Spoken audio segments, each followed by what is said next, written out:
Good evening, everybody. Faisal and Gigi here from Bits. I think we're live now. Great. So, for those of us who missed the last episode, we've recently started office hours. So, the idea behind office hours is just to give you a chance to ask any burning questions you have about building credit or about us. I'm the founder of Bits, and Gigi works with me. And yeah, let's get started. So, if you have questions, just post them in the comment section and we'll read them off and answer them one by one from there. Good evening, David. Good to see you here. I recognize your name from the inbox. Hi. Um, so I'll just give it 30 seconds for people to join and put their questions in.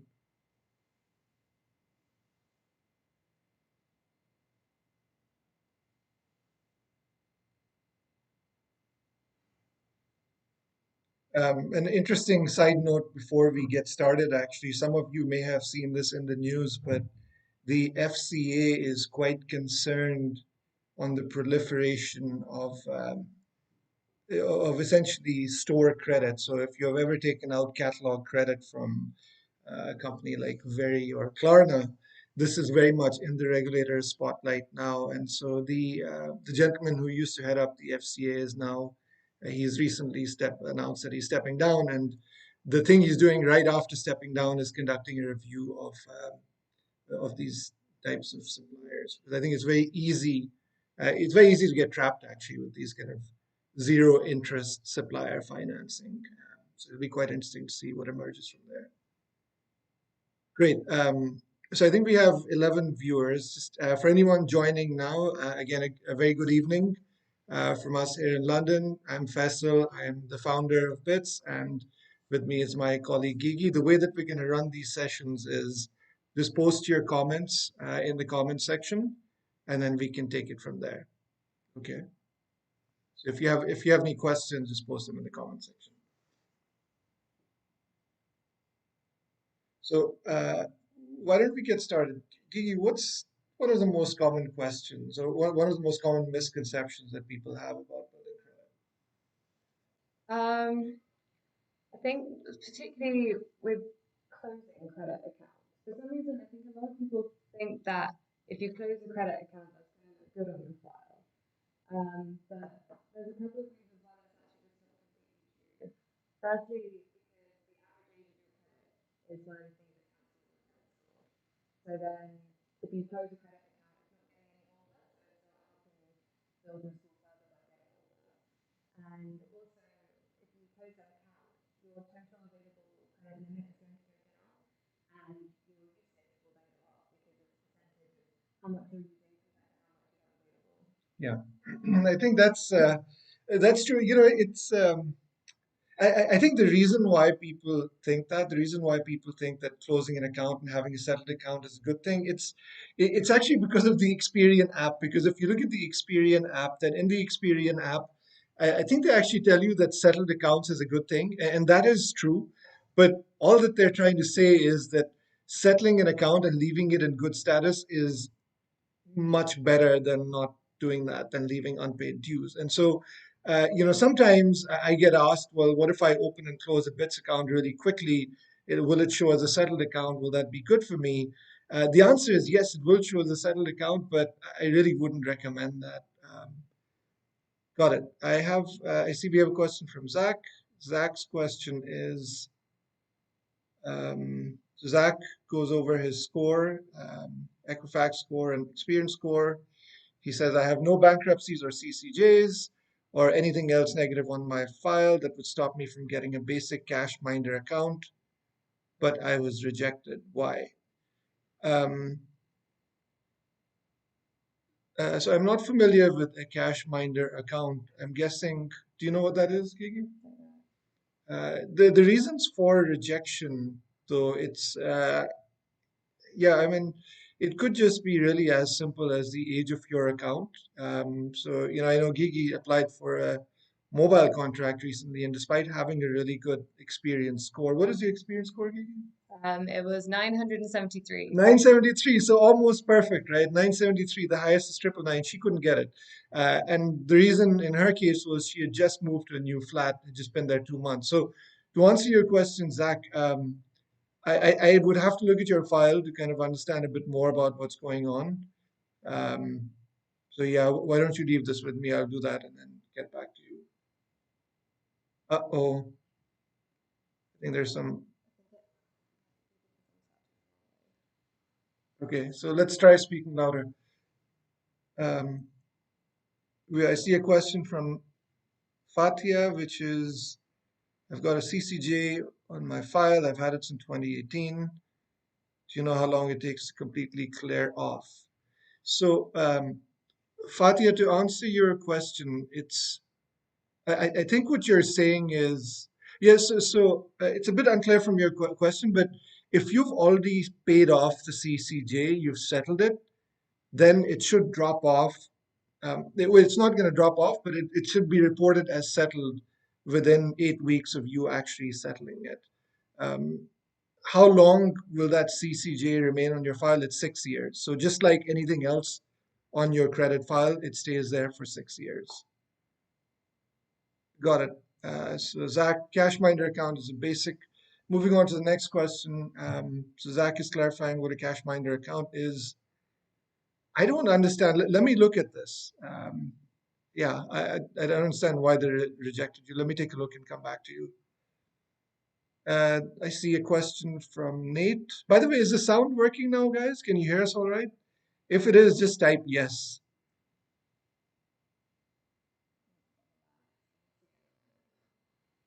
Got it. So the next question from Nate. Nate says, I have a CCJ, which is from 2016. I paid it in December 2016. I'm repeatedly refused credit because of this. Do you know when? Okay, good. Do you know when it will be removed? So it'll be removed once it's been 6 years. So October 2016 plus 6 years, October 2022.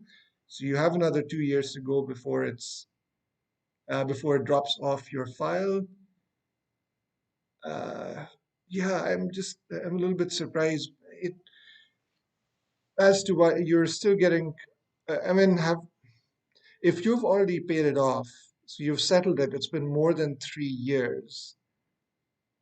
It shouldn't. I mean, it kind of depends on what else you have on your file, Nate. But this alone shouldn't be an auto rejection. At the very least, there should be like half a pool of mainstream lenders which should consider you based on this.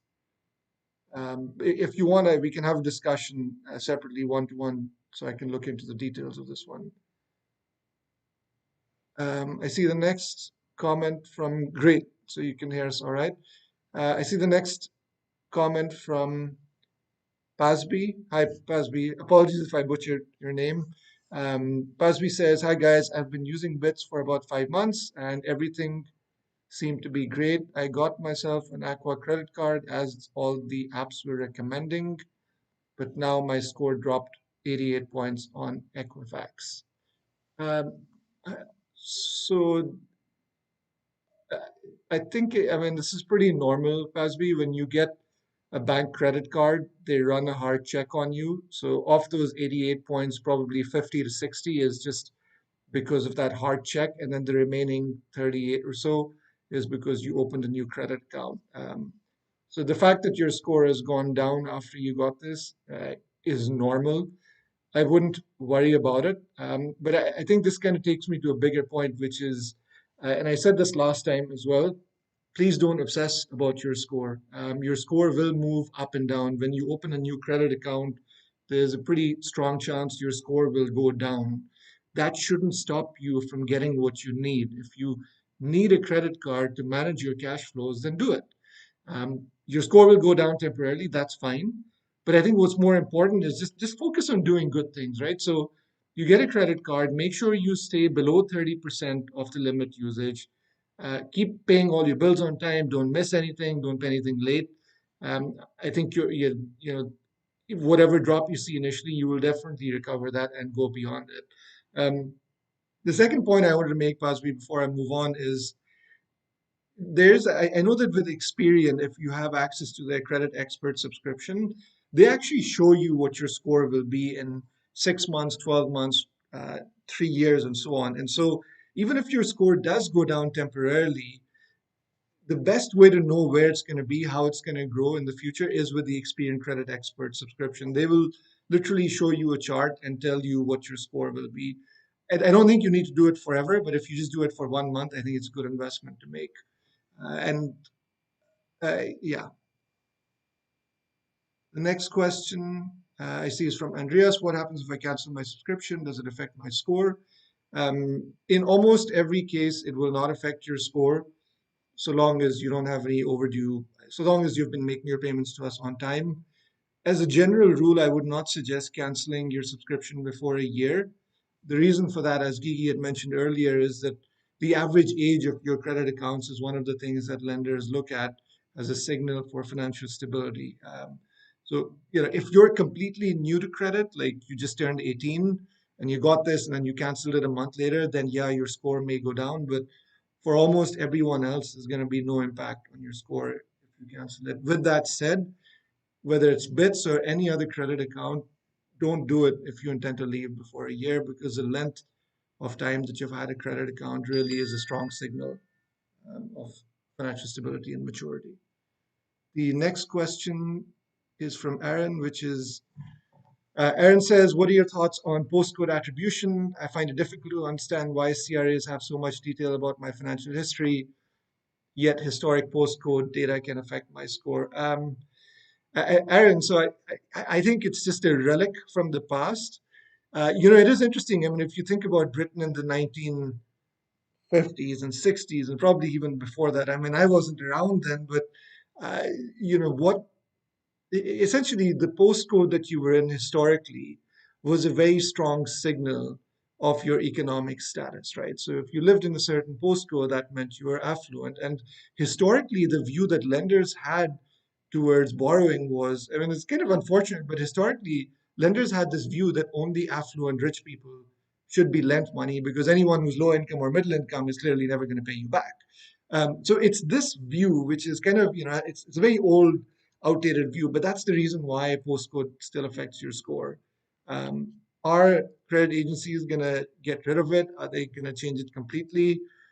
I don't know. I really think they should. It baffles me that they still have it, to be honest. Um, but I can tell you one thing, which is that lenders honestly don't care. There are some postcodes that are bad. Those postcodes are bad because certain streets will be associated with very high levels of fraud. Um, Apart from that, lenders generally they really don't care about postcode anymore because they know that it's no longer relevant in today's world. Yeah, and then Aaron's next comment about, I can move up a mile down the road and within months I was eligible for more credit. However, my actual cash flow income hadn't changed.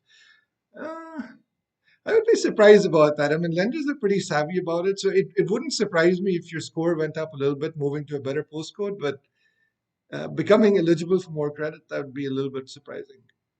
Um, Next question comes from Antonis. Antonis says, I've started using bits a month ago. My question is, when will I have it long enough to be eligible to get a credit score in Experian?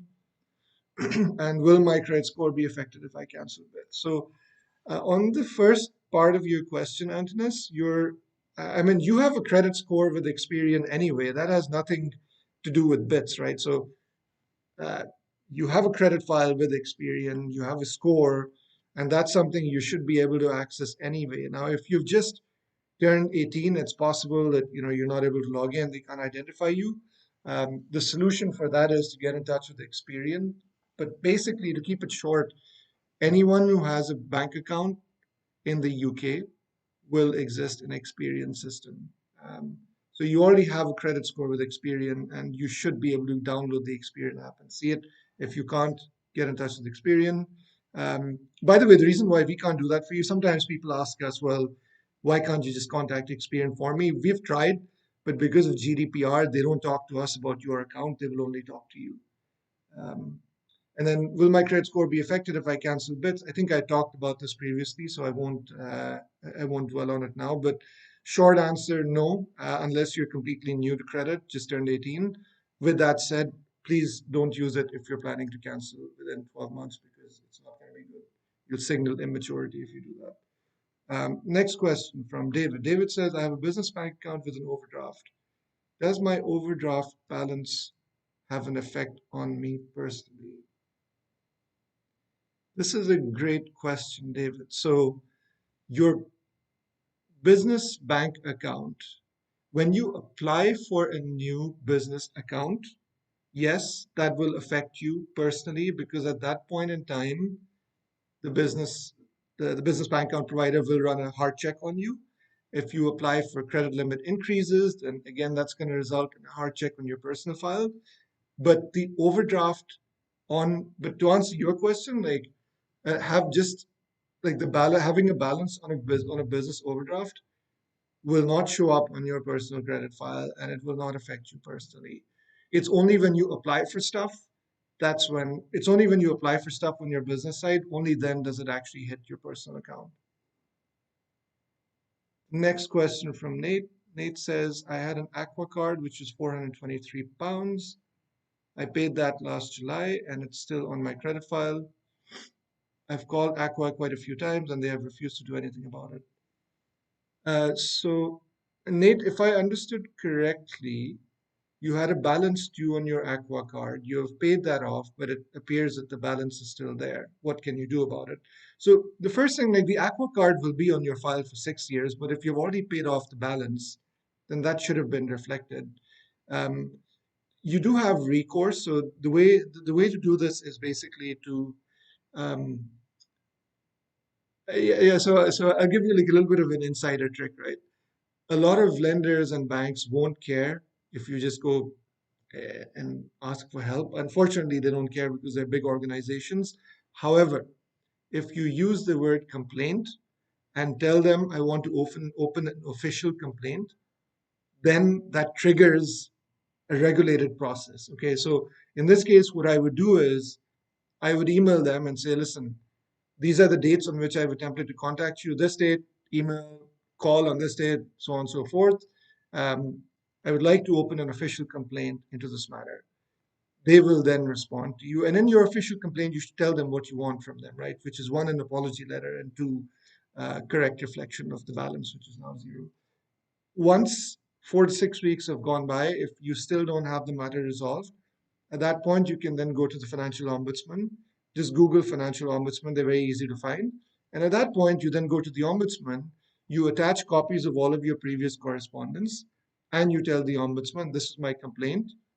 The resolution I want is apology letter, and the balance should be cleared. Um, yeah, I mean, this is really quite straightforward. Step one, file an official complaint. Step two, if it's still unresolved, then go to the ombudsman. And you'll see when you do that, that Aqua will literally chase you to get this matter closed out. The next question. So there's a comment from Pasby, which is, so long as my behavior with a credit card is good, it should recover eventually. Yeah, I think I think that just I think the most common mistake I see for people who are trying to build credit is they overdo it. They do things that are unnatural. I gave you one example of that earlier, where people will open an account and close it in 2 months, thinking it's going to show up as a settled account, right? Don't do unnatural things. Your credit does affect you, obviously, but do things that just make sense anyway, right? Like paying off your credit card balance in full each month, that just kind of makes sense. Not using a lot of it, that kind of makes sense as well, right? Like, why take the risk of using up a lot of your limit? Who knows? Maybe you lose your job next month, you won't be able to pay it off. Not taking out like shady loans, that kind of makes sense, right? Like, why take out a loan if you don't need the money? Not taking out like products on financing from shady websites, and I don't want to name them, but I think you can kind of guess, like catalog credit, late night shows. That makes sense as well, right? Just keep it simple. And for me, like the simplest thing is three things. One, mobile contract. Two, name on energy bills. Three, credit card. These three things everyone in the country has, whether they're rich or poor. So if you just keep it simple, stick to these things, I think you will find it hard to mess up if you do that. Next, the next question I have is from Saima. Hi, Saima. So Saima says, "Hi, I became bankrupt in the state, September 2019. I'm now released from bankruptcy. Which BITS card would you recommend? Again, I get refused every credit card due to poor credit since I really want a credit card." So if you've been released from bankruptcy already, then you can use BITS perfectly fine. Regarding which one I would recommend, when you get to the plans page on our within the app, you'll see there's a link at the bottom that says, "I'm not sure what I can afford." Go through that. So the app will ask you how much income you have and what your expenses are, and it'll then suggest a plan for you. So I would do that as a general rule. Just choose something that's going to be affordable for at least 12 months. Okay.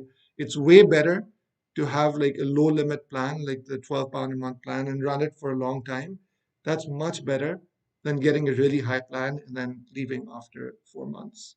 Because remember, like you have to signal stability and maturity. And the way you do that is length of time, consistently doing good things over a long period of time. Um, The next comment is from Michael Lowe. Michael says, "Hi, I subscribe to the £60 a month plan. What sort of score can I expect?" Um, Michael, I think this is probably a conversation best had one-on-one. It'll depend on what your starting point is and what your it'll depend on what the overall situation of your credit file is right now. But as a general rule, higher plans do result in higher score increases, and that's the reason, obviously, for going for a higher plan. So, Michael, on your question, just send us an email at hello@getbits.app, and I'll find a time to call you and discuss. Antonis, moving on to the next question or next comment. It's from Antonis. So Antonis says, "I don't have uh, bits because I'm a Cypriot resident. Experian would not allow me to sign up." Hmm. I find that I think Antonis, we should probably clarify this with you. When you say Experian won't allow you to sign up, uh, so I guess what you're saying is that you're unable to make it through the Experian app. If you just drop us an email at hello@getbits.app with a little bit more information on this, then we can take a look and try it out. Next question, next comment is from Akash.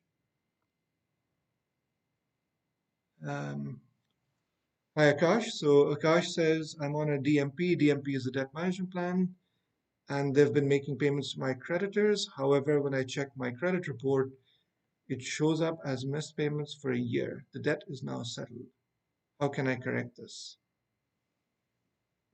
Um, so I think that the, yeah, so Akash, I would go back to, yeah, so I would go back to one of my previous comments, which is I'm assuming you've already tried to fix this through phone calls and emails and it hasn't worked. So in that event, then what I would do is step one, I would get in touch with all of the creditors and I would use the words official complaint. So those words, official complaint, tell them exactly what you said here, provide any evidence that you have, email evidence showing that payments were made, bank statements, like literally try to hit a home run on this, right? All the information you have that shows you made the payments, all the evidence you have showing that it was fully paid off. Attach all of that, send it to each creditor individually in writing by email. Use the word official complaint. Give them 6 weeks. If it's still unresolved, then escalate it to the financial ombudsman. It will get resolved, but you have to do it with those two steps. Step one, file an official complaint. Step two, escalate to the ombudsman. Mariano, thank you. Thanks for your call. Thanks for your support. Um, Next one is from Rebecca. Hi, Rebecca. So Rebecca says, "I have a CCJ on my account. I have a letter to prove that it has been paid. Who do I send this to? Will the CCJ stay on my file for 6 years or can I get it removed?" That's a good question. So I think there are two questions here. The first point about the CCJ has been paid, but it hasn't been. I think, Rebecca, on your first point, like, who do you need to tell that the CCJ has been paid? This actually happens automatically.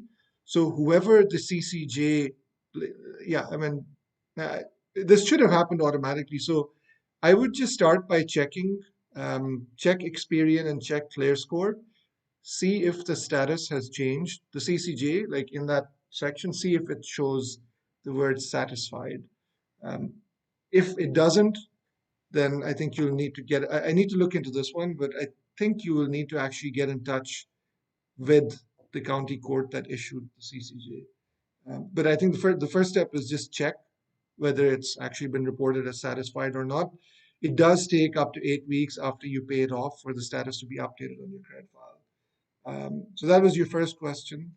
You shouldn't have to do anything. It should just happen automatically that it's updated to satisfied. The second part of your question, Rebecca, was will the CCJ stay on my file for 6 years, or can I have it removed? It will stay on your file for 6 years, but once it becomes satisfied, it's far less harmful than it is otherwise. The next, thank you, Nate. Good question. So we have a question from True Blue who says, as a Royal member, what am I to do with all those bits points? What's the plan going forward? So True Blue, the plan with bits points is to let you redeem them for cash. And specifically, depending on the reason why you signed up for bits. So if your reason was to get a mortgage, then specifically the plan is to, instead of just giving you cash in hand, we let you convert those bits points into our very, very small contribution towards your mortgage deposit. If your plan was to get a car, then the same thing. Convert those to a very, very small contribution from our side towards the car purchase. Um, we should be announcing details on this soon when we wanted to make it a little bit of a loyalty program as well, so you stay with us for a year and then you're able to convert them. But I realize it's overdue, and that's something that I have put on top of my agenda now, is actually announcing how these get redeemed because it is overdue now. Um, Moving on to the next question, which is, by the way, I'd love to hear your thoughts, True Blue, on, is that like, would you rather just get cash, or would you rather have us contribute to your mortgage or car purchase, whatever your goal is? That's going to help us actually. If you say, you know what, I just want cash, then that's actually easier to do than making a contribution towards a mortgage, towards a home purchase. So next question is from Pasby. Pasby says, what is a realistic period to upgrade to other plans to mirror the increase in credit limits? Um, so there's no science behind it. I mean, I can tell you what most people do, Pasby. Like most people, once the plan that they're on, eventually, like the growth in score starts to flatten out. So you see like 3, 4 months of rapid increase, and then it starts to flatten out. People who do upgrade, they generally do it around that time, 3, 4 months, because that's when the initial boost has expired and they want to get another boost. But actually, before you do that, like again, like I would get the Experian Credit Expert subscription. Just get it for a month. Sometimes what happens is your score will flatten for a while, but if you just give it some time, it'll increase anyway. So why bother with an upgrade if your score is going to go up anyway? If you get the Credit Expert subscription, they'll show you a chart, like your projected score in the next 6 months, year, and so on. So do look at that chart before you decide whether you want to upgrade or not.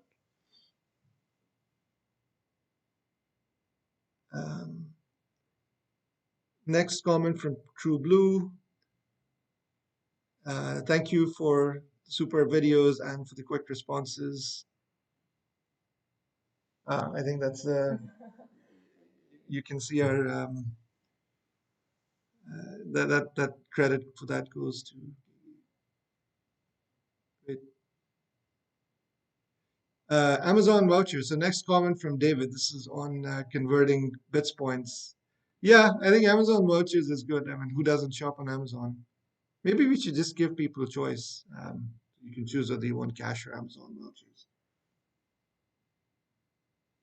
Got it. True Blue feedback noted. So cash would be preferred. Yeah, yeah. No, so True Blue has a comment which is, in terms of redeeming bits points, cash would be a lot better. It seems like most loyalty schemes go nowhere. I agree with you. I mean, a good example for me is actually, um, well, a giant supermarket store that starts with an S. I keep accumulating points. I don't know what to do with those points. The next question is from Rebecca. Rebecca says, how do you get the invite only to upgrade to reserve or grand reserve? I'm currently on black. My score is going up, but now it has stopped going up. So, Rebecca, you should see within the app, you should see an upgrade button. And this is on the same button. This is on the same page in the app where you see your card image. You should see just a button that says upgrade. So if you click on that, you'll see the plans that you're eligible for. Again, if you have Experian Credit Expert, Rebecca, just take a look there. Maybe you don't need to upgrade. Maybe the plan that you have is fine. So just take a look at what Experian says about how your score is going to change if you just keep doing what you're doing. The next question is from Tyler. Hi, Tyler. So Tyler says, I recently paid off all my debt and now follow 50, 30, 20 very comfortably. However, my score is still recovering. How can I now get a loan for a new car without the ridiculous APR? Um, got it. So, Tyler, I think,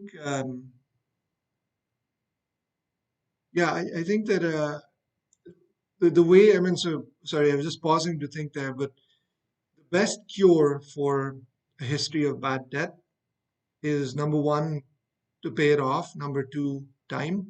When I say time, I'm not being like philosophical. Like I actually have data. So actually, Gigi and I did this exercise where we looked at the top 25 mortgage lenders, the very well-known banks, and we looked at their criteria. And the same probably applies to car loans as well. But one of the things that determines whether bad debt is going to affect your chances is how long it's been since you got that debt. And so when I say give it time, I'm not being philosophical. There is actually this rule which is 3 years. So when I look at the lending criteria, the number three keeps coming up. Has it been more than 3 years since you exited bankruptcy? Has it been more than 3 years since the default? And then also three keeps coming up with CCJs. If you had a CCJ, was it more than 300 or less than 300? And so just giving it time is going to help. Beyond that, if you check the Experian app, I think within there they keep telling you what you're eligible for. And so if you just want to find out what you're eligible for without having a hard check done, I would look at the Experian app and the marketplace section there.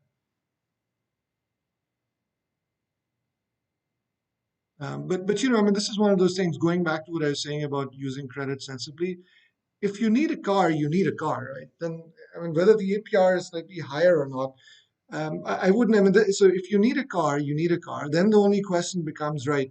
Well, should I just get something on leasing, or should I just like rent something, or do I wait to actually buy one? So I wouldn't. I would never put off something that I genuinely need just because I thought I could get a better APR later down the road. Who knows what APR you're going to get in 6 months, right? I mean, the way that the markets are right now, I think a lot of lenders are probably going to suspend lending altogether if you don't have super prime scores. So don't wait. Like it's a bit dangerous, for something like that which you genuinely need. Waiting cannot always help. So if you need a car, just look at your options now and go for the best one. I mean, that's what I would do. I understand that may not be for everyone. Um, where were we, Gigi? Okay, great. The next question is from Alaba. Hi, Alaba. Alaba says, I had a missed payment last year with my credit card provider, and I notified them, and they advised me that my account would be put on holiday, but I have to clear the balance, which I did. And now when I checked my credit report, I see that my status code is rate 5. What can I do to clear it? So, Alaba, I think first, I'm glad you brought this up, the status code 5. This is one of those geeky things that lenders do that no one really understands. That status 5 means that basically the lender reported that for 5 months you didn't pay anything. Um, I think that in this case, I'm assuming that what you want is, I think if I understood the situation correctly, you had an agreement with the bank that you had an agreement with the bank basically, and the bank said, listen, don't worry, we can give you a payment holiday. Ultimately, what they ended up doing was they didn't give you a payment holiday. They just kept reporting stuff as late, and that wasn't what they had told you. To resolve this, again, I'll go back to my previous comments. Step one, email them, um, open up an official complaint, use those words, describe the problem, attach any correspondence you had. Just, no need, there's no need, by the way, to be emotional about these things. Just very clear facts. These are the facts. I emailed or called you this date, this date, this date, any evidence attached, emails, etc. I would like to open an official complaint. The resolution I want is this. Boom. Give it 6 weeks. Either they'll try to fix it with you. If they don't fix it and it's been 6 weeks, then you move on to step two, which is reach out to the financial ombudsman. Google the ombudsman. You can easily find the financial ombudsman email. And then you go to the ombudsman and you say, listen, this is what happened. This is what I told my bank. What I want is one, they issue an apology letter, and two, that the status should be reported as status zero, or whatever it is, the resolution that you want. But the ombudsman is there, the ombudsman is on your side, and frankly, in this environment, if you have a genuine case, I see no reason why you shouldn't be able to get what you want. I think, the thing that I see happen quite often is when you're dealing with a bank, it's very easy to get frustrated and emotional, especially because it's your financial matters. But don't. You have a path. You just have to be patient, and you have to open an official complaint. If you don't open an official complaint, then it's very easy for banks just to brush you under the carpet. Okay. Um, Next question from Andreas. Do you have a referral program? We don't officially, but if you're sending people our way, just tell them to put your name in the referred by field, and we'll give you £10 credit. So what we do is we give £10 credit for every referral that you send. Okay. Next question is from Rebecca. I've tried the upgrade button, but it won't let me upgrade. Gigi, this might be one that we want to follow up with Rebecca on later. So, Rebecca, let me take a look at this. Okay. Um, Next question is from Andre. Andre says, if I upgrade my plan, can I downgrade after 3 months, for example? Um, you can, Andre. I mean, you can always downgrade whenever you want. I think it's probably worth saying that if you feel at this point that that the upgrade may not be affordable in 3 months, then it's probably worth just going for a lower plan. Again, like I keep saying this because I think it's important, but you want to signal stability, right? Um, I'll give you an example. Someone who changes homes, if you're renting and you change homes every 5 months, you may have a very good reason to do that, but unfortunately, the way lenders see that is this guy is not stable, right? He keeps moving every 5 months to a new place. What's the problem? And it's unfortunately the same thing with financial products. If you keep moving stuff up and down very quickly, it just sends the wrong signal. And so if you feel at this point that in 3 months something may not be affordable, don't do it. Go for a lower plan. Andreas has a question, which is, are you guys hiring? Do you have a careers page? We are hiring actually. We don't have a careers page, but we are hiring. So we're hiring basically in the areas of marketing and also in engineering, particularly backend software engineering.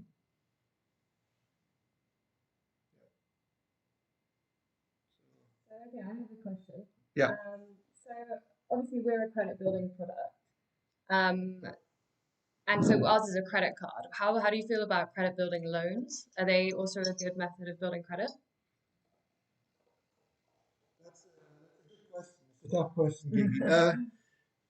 So I don't have a very favorable. So, I think the first question is, Do credit building loans work? Do they actually help build your credit score? Yes, they do work. It's a marginal improvement, 15, 20 points, but it does work. I don't like the idea of credit building loans simply because, unfortunately, when a lender will look at your file, in this country, lenders cannot see who you got the loan from because of GDPR. They just see you got a loan. Credit building loans tend to be very small amounts, right? 120 pounds, 200 pounds, 300 pounds. Think of it from the lender's perspective. They look at your file. They see you took out, first you had a history of bad debt, then you took out, a 300-pound loan. Fine, you paid it back on time, but the signal you're sending when you take a loan is, I need money. Yeah, I think for that reason, it's a bit unfortunate because people take out credit building loans because they want to fit in, they want to build credit. But ironically, all they're doing by taking out credit building loans is actually standing out. Because if you think about it, most people in this country who have normal credit, they would never take out a credit building loan. Versus a mobile contract, energy bill, credit cards, everyone needs them. And so the idea is just, don't make yourself stand out by doing stuff that only people with poor credit would do. And unfortunately, credit building loans falls into that category for me. Um, Next comment we have is from David. David says it might be worth letting people know you can change your payment date if you're worried you might miss a payment. I'm not suggesting to do it all the time, but the option is there. Yeah, I think so. And, we have, you can change the date in the app. You can also change the card that we build. You can change your address. You can change your title as well. If you ever run into difficulties in making your payment, the first step is try to change the date in the app. Sometimes it won't work. Like if it's too close to the payment date, then it won't work. In that case, just email us. We do keep some margin for late payments. So unlike a bank who might not reply, we'll generally just try to help out. But obviously, if you give us a heads up, then we have a lot more flexibility versus if you let 30 days go by and then tell us that you can't make payment. Oh, and where can you change the payment date in the app? There's a settings button. So if you open the app, you'll see a button that says settings. Click on that, and then you can, from there, you'll see change payment date, update billing details, update address, all those things are there. The next question is from China. Apologies if I butchered your name. Do you know if CFAS markers affect you getting credit? Unfortunately, they do. So CFAS marker, if you have a CFAS marker on your file. So for those who don't know, CFAS is CFAS is essentially this fraud preventing organization in the UK. So they have CFAS is this organization that is basically it has a database. Anyone who like a bank or lender said was a fraudster, the way they say it is they report to CFAS, and pretty much every lender before they give you a loan or something, they will always check the CFAS database to see if you're on there. Right? The idea being that someone who did fraud, no one really wants to lend to them. Now, the unfortunate thing about CFAS is banks being banks, it's very easy for them to report you to CFAS when often it was just an honest mistake. So it is basically what I'm trying to say is like if you do have a CFAS marker on your file, even if you have a good credit score, you're going to find it tough to get credit. So try not to get a CFAS marker. And if you do have one and it was, in your view, not legitimate, and you do have recourse, you can go to the ombudsman. By the way, like it's kind of, when people think of fraud, they think like massive, like Ocean's 11, like robbing a bank with bags, with giant like duffel bags. Actually, like the number one reason I see people ending up with a CFAS marker is they let someone else use their bank account, brother, sister, friend. So like, if there's one point you take away on CFAS, it's that please don't let anyone else touch your bank account. I mean, it is, you would be surprised banks would pick up on it immediately, and letting someone else deal with your bank account, letting someone else put their money in your bank account, use your bank card. These are all things that can get you reported to CFAS and essentially block you from credit for many years. Um, the next question we have is from Rebecca. Rebecca says, are there mortgage companies that will offer you a mortgage if your score is very poor due to a new settled CCJ? Yes, there are, Rebecca. Um, I can, we'll send you the names of brokers. So I would go through a broker always to get a mortgage. Brokers tend to be pretty good sources of information. Um, so there are, but let us get back to you with a couple of suggestions on brokers to speak to. But again, on this point, a new settled CCJ, it's great that it's settled. Obviously, the more time that you can put between that and applying for a mortgage, the better. But it does kind of depend on what the CCJ was for as well. For example, I know that if your CCJ was because of a parking ticket, that you didn't pay, or if your CCJ was because of a mobile phone bill that you didn't pay, those are things that lenders are generally quite forgiving on because they know it's quite easy to get them. However, if your CCJ was for a credit card bill you didn't pay or a loan, then that lenders tend to be a little bit less forgiving. Um, Next question is from Oliver. Hi, Oliver. So Oliver says, hello, my name is Oliver. I'm on BITS on the top plan. Does the lender know I'm not available to that credit? And also, is it possible that in the future we are available to real credit? Um, so, I think the first part of your question is basically what does the lender see? What the lender sees is the company name, which is BITS, the trading name BITS, company name Fiat Card Limited. They see it's a digital credit card they've given you. They see the limit, which in your case I think will be, what is it, Kiki, on that one? 5,040. 5,040 is the limit on that one. They'll see the monthly payments you're making, which is 140, and that it was made on time. Lenders have no way to tell the difference between us and American Express. As I mentioned before, lenders cannot see the name of the company that's given you a facility. They can't see that because of GDPR. They can only see the company type, right? The reason I said they will see us the same way as Amex is because Amex is not a bank. We're not a bank either. The only thing that lenders can see is that this is not a bank. It's another financial institution. So there is absolutely no, and the reason for that is, by the way, one, because of privacy, but second, to avoid discrimination, right? And so from a lender perspective, it will not, it makes, basically, it makes zero difference to them that you use BITS versus Amex. And then Oliver, the second part of your question is about actually being able to spend the limit. So that is actually something we're working on now is a bit store. So we're putting a bit store in the app so that you can actually start to use your limit over there. More details on that will be coming out in the next 2 weeks. Got it. So Rebecca's comment was CCJ was a water bill. Um, yeah, I mean, do you feel like you have a legitimate reason for the CCJ, Rebecca? Like, so legitimate. There are some cases in which you can legitimately kind of dispute the CCJ. Um, and I mean, to be honest, I have not seen anyone do it, but I know, for example, that if you were vulnerable in any way, um, financially or emotionally or otherwise, the regulator and lenders do care a lot about that, about treating people who are vulnerable fairly. And so, again, I don't know enough about this case, but it would seem to me that if you do have if you do have a legitimate reason for why you missed it, it might be worth exploring further. And so it is possible to get CCJs removed from your file, but it has to be on a legitimate basis. So when we were talking about mortgages earlier, and you were saying that like the key number here is the 3 years. Like once it's been 3 years, you've got a much better chance of being accepted.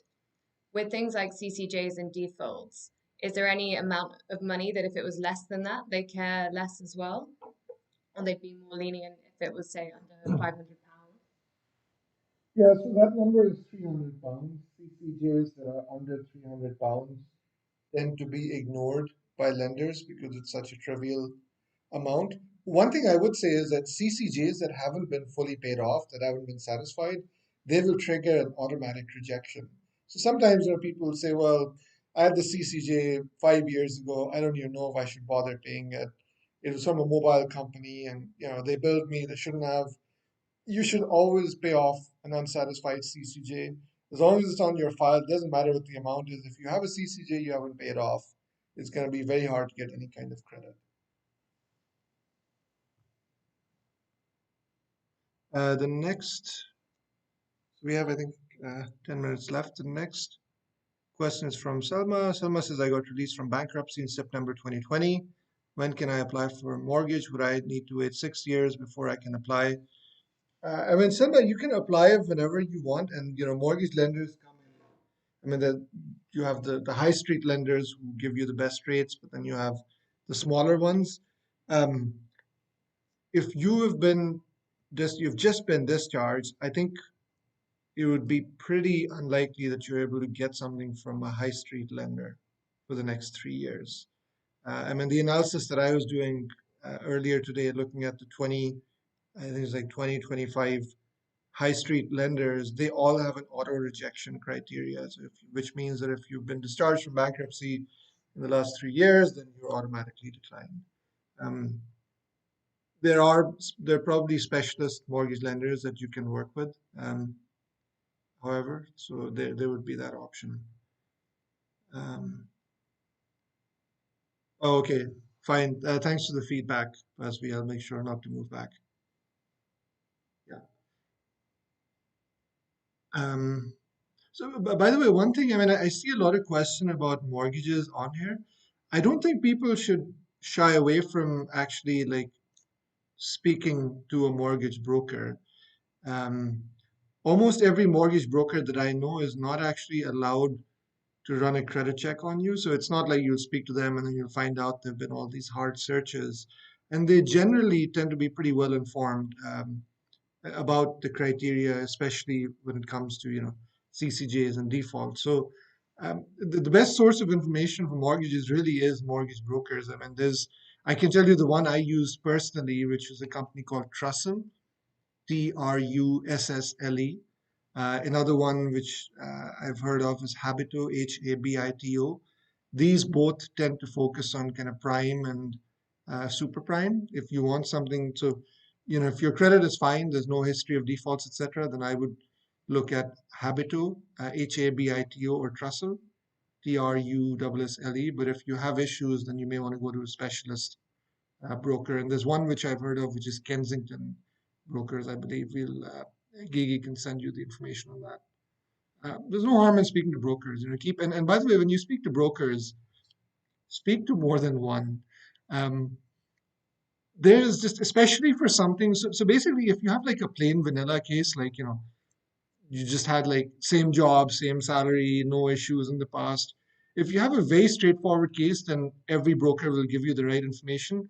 But if there's anything tricky in your background, and that could be the fact that you're a company director and your income was made through dividend, or it could be like a default or a mispayment. If there's anything even remotely like tricky, then definitely speak to 2 to 3 brokers because it's pretty unlikely that anyone will have the full story. But I mean, speak to brokers. They're all free. They would love to speak to you. Like you will get a lot of information from them just based on conversation, like what your likelihood is. But more than that, like what is the actual rate that you would get if you were to apply. Okay. Um, oh, thank you, Simon. David's comment is, I see you keep updating the app. Yeah, we are. There's a lot more coming, essentially, and I mean, sometimes it's interesting with product development. We always kind of debate what do we do next, and so far the criteria we've used is if we see a lot of questions coming from people in our inbox about certain topics, that's generally a sign that we haven't explained it well, and so we'll try to address those questions then by changing the app, adding clarity. That's one guiding rule we use when we decide what to build next is just what are people asking about. For example, recently I've started seeing a lot of questions about bits rewards. What are they? How can I redeem them? So that's a sign that we haven't been very clear about it, and we need to change that. The other principle that we use when we decide what to build is this actually going to help people build credit or not, right? I think there's, like, frankly, there's enough apps out there that will just try to sell you onto something like, oh, look at us, we can help you do this. And by the way, do you want to buy like a mortgage or credit card from us? There's more than enough apps that do that. The last thing people need is one more app that tries to do that. And so our guiding principle is, whatever the next feature we're building, is that in some way going to help you understand your finances better? Is it in some way going to help you actually avoid credit pitfalls and like build your credit better? If the answer is yes, then we build it. And there's a lot of actually cool things that we can do on that front that we're working on now. Thank you, Rebecca. Thank you for your feedback. I think we have time. So I'll make this my second last question so we can take one more after this. Oliver's question is, if the payment failed due to bank error, how long does BITS take to report to the credit agencies, and is 24 hours enough to get reported? So actually, this is a good point that you bring up, Oliver. We don't actually take money directly from your bank card. We use a payment processor called Stripe. And so oftentimes people will tell us, oh, well, the payment failed. I don't understand why. Actually, we don't understand why either because we use Stripe. Um, so if the payment fails for any reason, open the app, and in the app you'll see a button that says pay now. So you just click on that button and it'll charge you automatically. The other option you have is just email us, hello@getbits.app, and say, listen, my payment failed. Can you please try again? We do keep, so if that, if it fails and then 24 hours later you pay back, that's totally fine. As I said, we do keep a margin. So we keep a couple of weeks for late payments before it actually gets reported as late. So if it's just been a couple of days, don't worry about it. Um, this is a final question. Comment from Pasby. Pasby says, I think what would be useful is a link of recommended services. For example, brokers you recommend. Not sure if you have some restrictions by FCA, but I think people would be interested in that. If we try to make money on it, on those referrals or recommendations, then yes, we have to first become a licensed broker from the FCA, a licensed credit broker. Um, that's part of the reason why we haven't done it so far. But yeah, I mean, we can definitely do this in email. I mean, we can share just, I'm happy to share personally my personal experience, which ones I've interacted with that I would recommend using. And that's probably a good filter, actually. Like, it's interesting. Usually, when you ask people for broker recommendations or recommended services, they will tend to recommend the ones like who pay them the highest referral fee. As I mentioned, we're not allowed to take fees from other people for referrals right now. So actually, the ones that I would recommend are the ones that I personally have used and the ones that I personally recommend to my friends. So we'll put in the next email we send you, we'll put the names of the mortgage brokers that I had mentioned earlier. Great. I think that's a wrap. We have 2 minutes left. Well, 1 minute now. I just want to say thank you. I wish I could see more faces. And actually, I think the next one we're going to do on Zoom so we can actually see people and hear them. But it's always a pleasure. I mean, I love doing these calls. I learn every time I do them, I learn more. Hopefully, the product gets better as a result of it as well. So, yeah, just wanted to say thank you. And if there's anything we didn't cover that or anything we said we would come back to later, just email us. Okay. Thank you very much, guys. All the best. Take care.